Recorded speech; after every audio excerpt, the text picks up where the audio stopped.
This week, I upgrade our Ikea shoe rack with a few strips of pine, and I find time to help fix my daughter's baby doll stroller with a pair of sticks and a dowel. After that, we'll look at a few of our favorite maker videos for the week, but first, it's time for a Make or Break.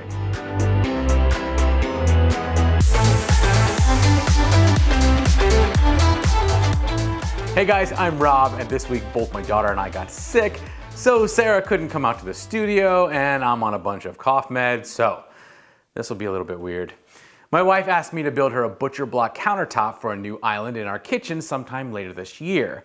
Until then, we have this Ikea shoe rack on the wall at the entrance to our kitchen that she thought could use a matching top. I figured, great, this was the perfect place to practice. But before I get to that, my daughter came to me with a small problem. My daughter Kaylee had some money to spend on Amazon from her Uncle Blake. She chose this adorable stroller for her American Girl doll, but didn't realize how short it would be.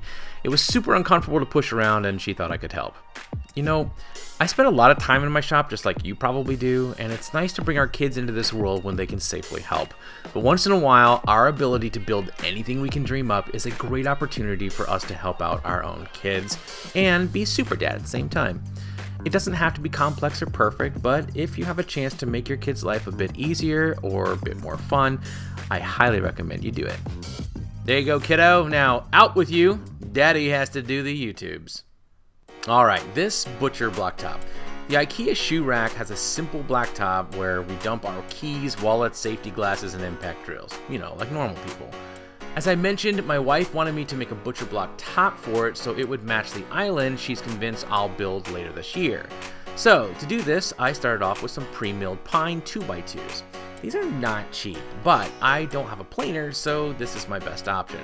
I was able to build the top with just 3 strips at $8 a piece, so 24 bucks ain't that bad. After cutting them slightly larger than I need, I laid them out so the grain looked pretty and started gluing them up. This is where you want a ton of clamps, which I just don't have. So I did the best I could to flatten them out and then clamp them together. Man, I wish Hart made clamps. You hear me, Hart? Make clamps. Lots of clamps. After the glue dried, I needed to get the excess glue off and smooth out the top.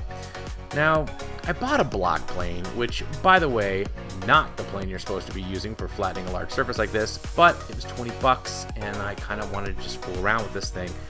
I didn't shoot that part for this video because I have exactly zero wisdom to dispense in this area, and it didn't go well.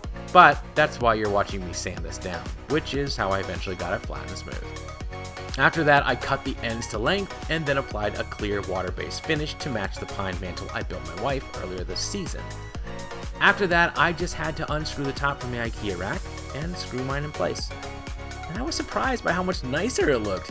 The contrast between pine and black painted rack was really beautiful and made this cheap piece of furniture look, well, a little less cheap.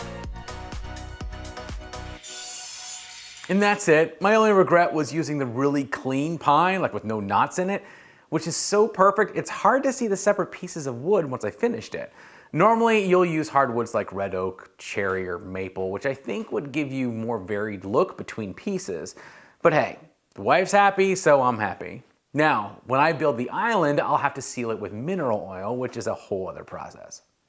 Okay, I'm not gonna lie, I'm still feeling under the weather and it's taking all my strength to keep this smile on my face. So, I'm going to point to just a couple videos we like this week. Then I'm going to wrap this up so I can go pass out for a while. I hope you understand. First up, Johnny from Crafted Workshop has an amazing miter station, and he shared a video this week where he made 3 huge upgrades to it, making it even more amazing than the miter station I've never built. Jonathan Katz-Moses built this insanely cool custom wood mallet for an equally cool kid in the Ukraine named Vlad. Without giving anything away, this is an amazing story and you need to see it, so go watch it. And Steve Ramsey has a really fun build contest running this weekend that you can participate in as well, assuming you're not hyped up on cough medicine like I am.